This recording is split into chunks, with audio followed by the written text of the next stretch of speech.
You know what? When I was looking up, though, I felt like there were clouds, but I think we were talking about it earlier. I was like, oh, maybe it's like protecting us from the sun. It was a haze, and there's some ozone in there. We like the ozone up in the upper part of the atmosphere. We don't like it at the ground. Ground level ozone is bad. It's poor air quality. Our air quality is moderate. It's not awesome tomorrow, but, you know, it could be much worse, too. So we're fortunate in that. So how much of the Bay State's going to see 100 degrees tomorrow? I think, you know, tomorrow may be the day. Yeah, I'm forecasting 98, but that means you can hit 100, and I think it would be the day. We are very close in some communities today, and you know what? That's the air temperature. We certainly were there with the apparent temperature, what we call the heat index.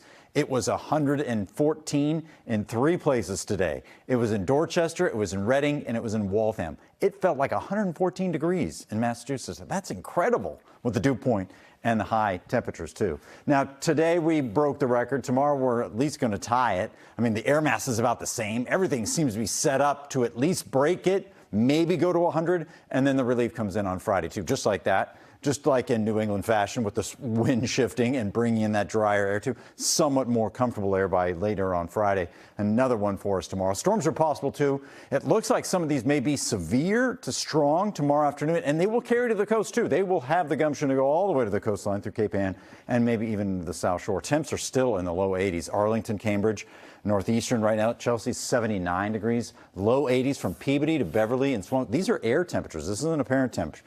79 in Salisbury, 77 in Natick. Our temps are a little bit cooler on the Cape, but not by much, in the 60s now, upper 60s. Tonight's lows will go back into the 70s. Not much relief. If you don't have air conditioning, this will be a tough night for you. Dew points riding high in the 60s and 70s.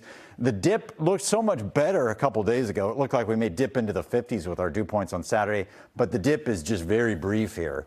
There is a little bit of relief. I'm honestly wondering if we'll really even notice much of a drop in the humidity. Perhaps with lower temperatures, it'll feel a little bit better, but the humidity just doesn't want to let go. And this is the time of year when it starts to lock in and stick around for a while. Those are the air temperatures. We talked about that tomorrow, near 100. And then the forecast for the apparent temperature, oh, certainly 100, if not lower 100s. And this may be a little conservative, too, because anytime in the afternoon, it could surge to like 107, 108, and then back off to 103. That's pretty much region-wide, and then you could see it just shrivel right back up as that thunderstorm activity moves in. This thunderstorm activity will cool us off, maybe dramatically tomorrow evening, too, as they come through. This is peppered across a good part of the Commonwealth in southern New Hampshire by 4 o'clock. Then those storms move off and fade. The clouds remain, though, and some of these may be around early on Friday. We also are looking at maybe some sunshine on Friday. That chance for any thunderstorms really starts after 6 p.m. tomorrow in central and eastern Mass. So don't look for this at like noontime or 1 o'clock. It's later in the day and into the evening. And then Friday, 80 degrees. Mid-80s, though, away from the coast still. And I like the looks of this parade forecast, don't you? I mean, temperatures are near 80 at 11 o'clock, and then they actually sink a little bit going into the latter half of the afternoon. Heavy clouds will be around later in the day, too, with that sea breeze engaging, but the first part of the day is at least bright, and we will see some sunshine.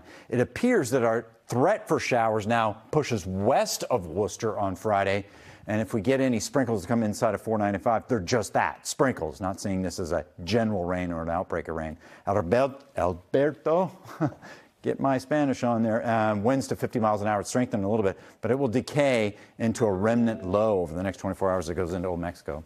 You see our temperatures over the weekend in the 70s and then 80s on Sunday with a thunder threat. Saturday, at least somewhat refreshing. We'll be back after the break.